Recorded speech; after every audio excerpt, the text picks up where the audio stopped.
Hey, what's up? And welcome to a post-trade deadline edition of Q&A. We're going to just jump into the questions here. First one is from Ian. Ian asks, after Gabriel struggles thus far, how much more patience will he get now that there's a new play caller until they pull the plug?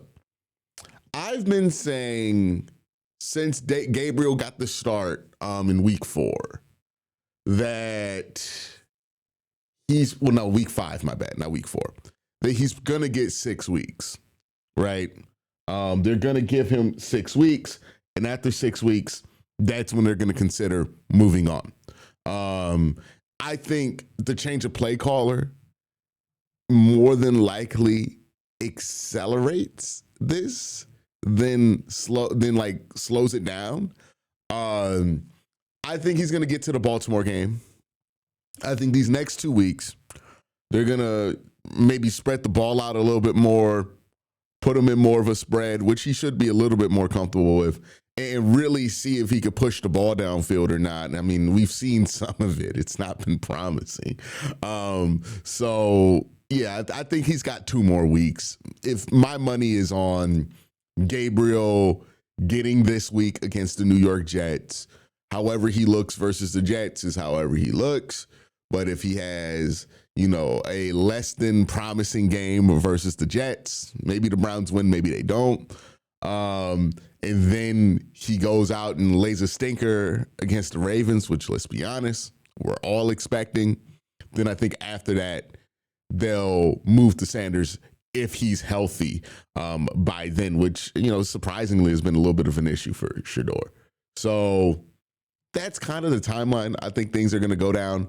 Shedeur's probably going to get until the Buffalo game, or maybe, I think till the Buffalo game.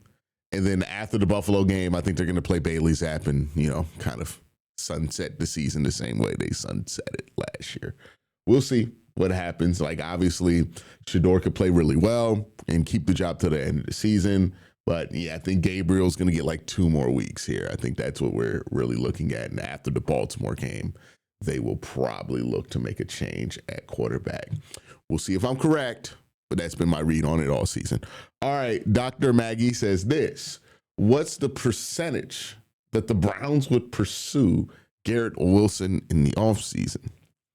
Here's what I will say, right? This is something I genuinely find to be a good thing with Andrew Berry. Andrew Berry is going to set his price for a player, and he is not going to move off that price for a player for anything.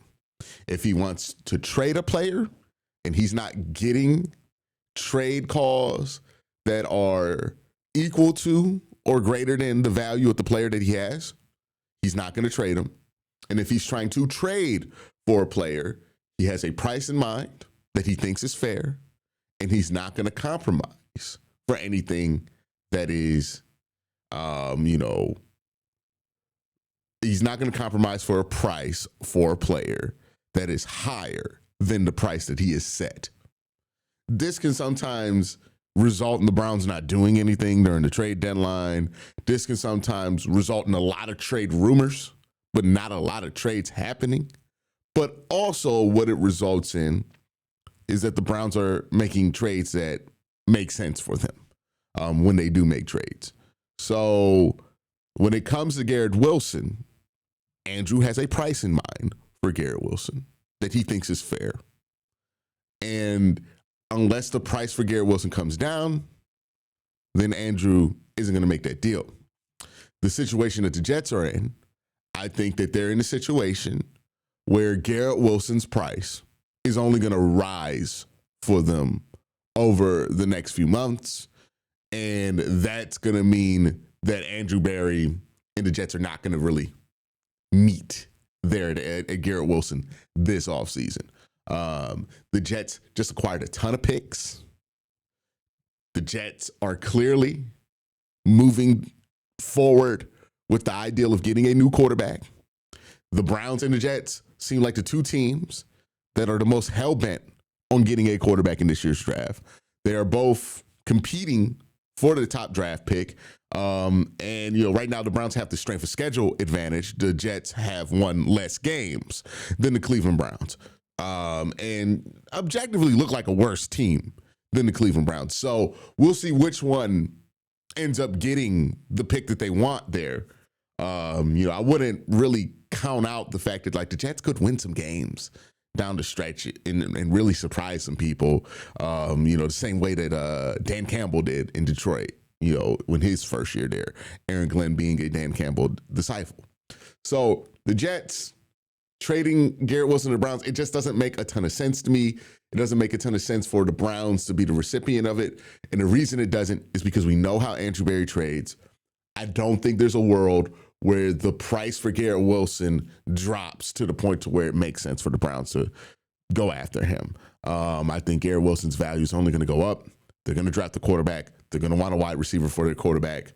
And Garrett Wilson plus whatever guy you can get in the draft is going to be really attractive. Whatever you can throw at the offensive line too with those picks. It's going to be really attractive for them, right? They're going to have a lot of assets. I don't expect them to use all those first-round picks that they just acquired. They're probably going to trade some of those first-round picks to either get up closer in the first round for other picks or to get players, right? So, you know, I just don't think they're in a position where it makes sense for them to trade Garrett Wilson. And if it did, they would have traded him at the deadline. I think that was the only place where the value could have matched. From now, I think they're going to go in two different trajectories. As the Browns get closer to the draft, the value that they're going to place on Garrett Wilson is going to be lower and lower. And as the Jets get closer to the draft, the value that they're going to place on Garrett Wilson is just going to get higher and higher. We're going to continue on with these questions, but real quick, got to thank my sponsor, Sleeper. Oh, before I went off for the bye week, right, we did some picks for the college football season since the Browns did not play, and we focused it on quarterbacks, and man, we came so close this week to hitting on all of these picks. Unfortunately, we did not win, but if we bring up the picks that I made, the only person who let me down was Lenore Sellers, right? Brandon Sorsby thought he'd get over 207 passing yards. I was absolutely right with that prediction. Unfortunately, he didn't really have a great game versus Utah, but he was able to outpace the expectation for him. Fernando Mendoza, I thought this was a layup. Over 19 and a half rushing yards. He had 24 in that game. Remember, in college football, if you get sacked, that does take away from your rushing yards. I don't think he got sacked a ton in this game. You know, pretty good game for him. 14 to 21, 201, one touchdown, one interception. So, you know, solid outing for Mendoza. Darian Mensah, he had 1.5 touchdowns. I thought he would do way more than that. If you've been watching Mensah over the last few weeks, he's been playing some really good football, and he's really been putting it together in that Duke offense. 21 to 41, 361 yards, 4 touchdowns against Clemson, which I don't know what that means anymore, right? Clemson's not necessarily Clemson anymore, but I think his whole body of work this year in the ACC has been impressive for somebody, especially when they're playing at Duke. Darian Mensah, he's a first-round sleeper. Like, keep your eye on him.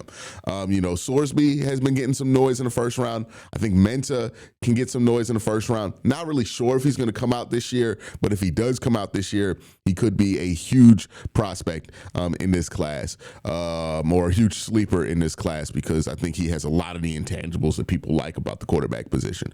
Lenore Sellers let me down. Thought he'd get more than 30 rushing yards. He got negative 17. That's where those sacks get you, right? Like the sacks in college football. But if you want to join the fun or prove that you're just better at this than me, make sure you join Sleeper. Use promo code WORSTTAKE. Sleeper always has some fun promos going. If you use the promo code WORSTTAKE, get a $100 match on up to $100 when you use promo code WORSTTAKE. All right, the next question comes from Boxer21, who says, how much cap relief will the Browns receive next year from the Watson insurance policy? I think the last number that we heard on the Watson insurance policy is that the Browns could get up to $44.1 million with it. Yeah, so this is from Pro Football Talk, and they say the Browns for 2026 will get cap relief in 2026 for 2025. So remember, the insurance is going to hit the next year. So next season, they could get up to 44.2 million. So not 44.1. 44.2. If Watson misses the entire season, the Browns will receive $44.2 million. I do think if he comes back for like the last 3 games of the season, it's just going to prorate. So it's not going to be like, oh man, we miss out on all the money because Watson plays.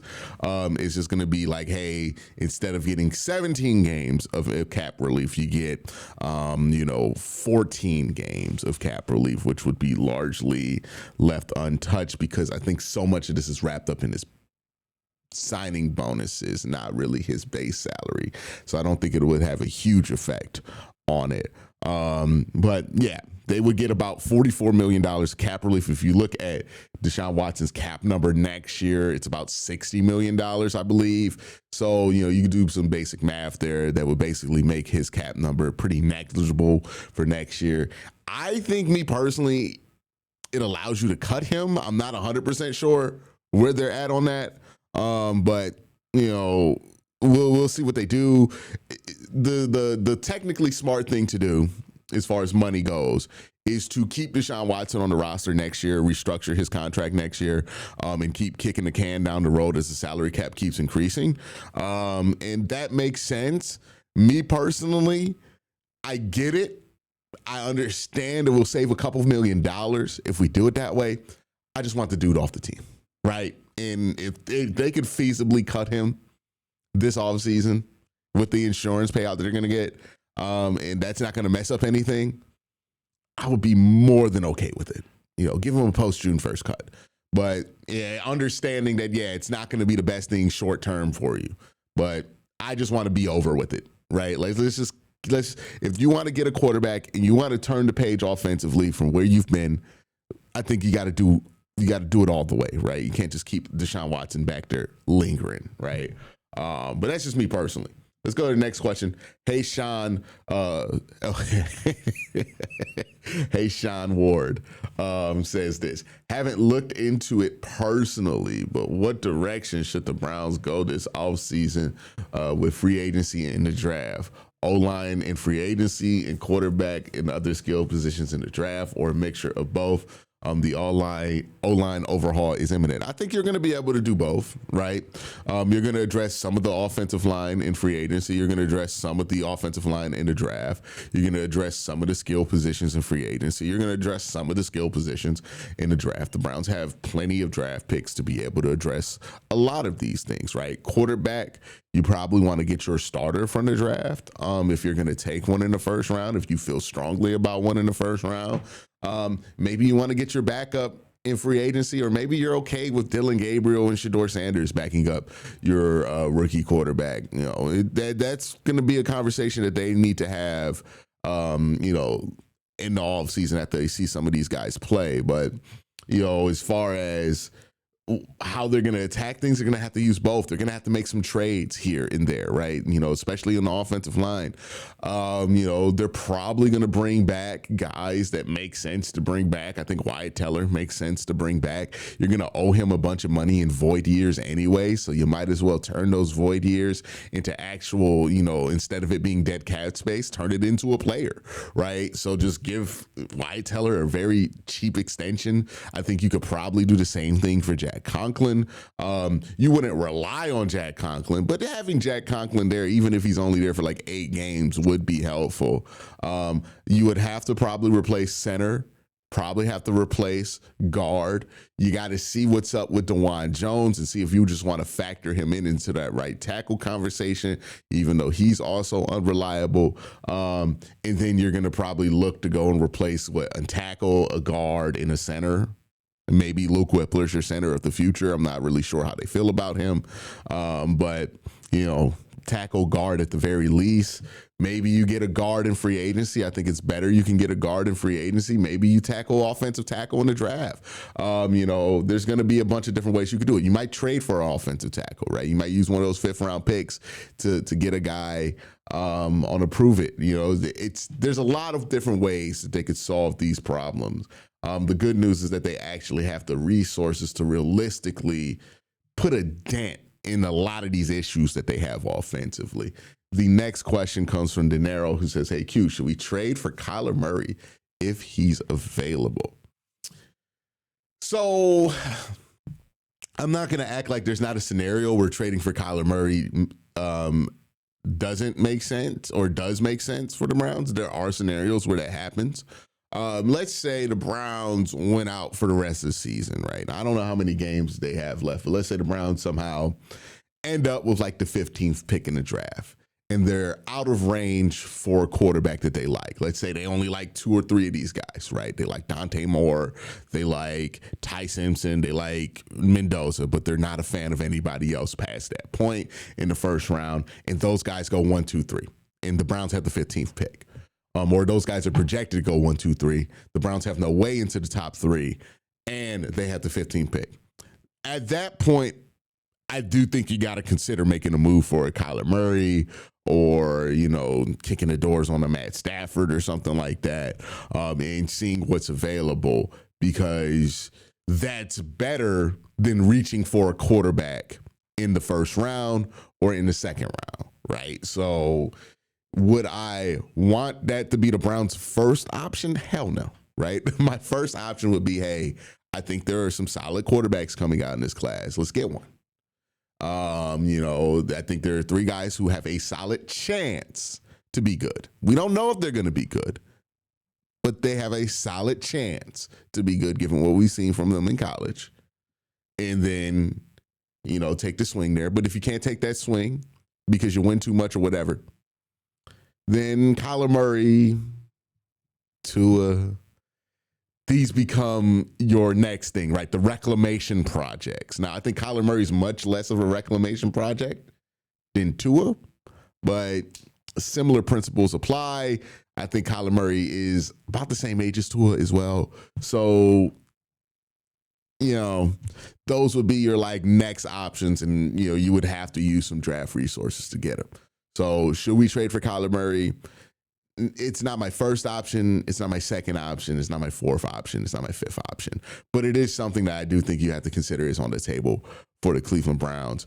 You know, even something like trading for Tua might be on the option for the Cleveland Browns. Trading for Geno Smith might be an option for the Cleveland Browns. Like, they're going to have to remain open until we know what their draft position is going to be. Now, if it looks like the Browns are going to lose out, which, like, let's be real here, I don't think the Browns are going to win more than like 4 games this season. I think that's going to be enough to put them in a position to get a quarterback. But let's say the Browns, you know, look like they're going to get the first pick in the draft or the second or third, which is very possible this year, given that they have the strength of schedule advantage. And I think they have like, what, maybe two games that they should win left on the schedule. Who knows if they do win both those games?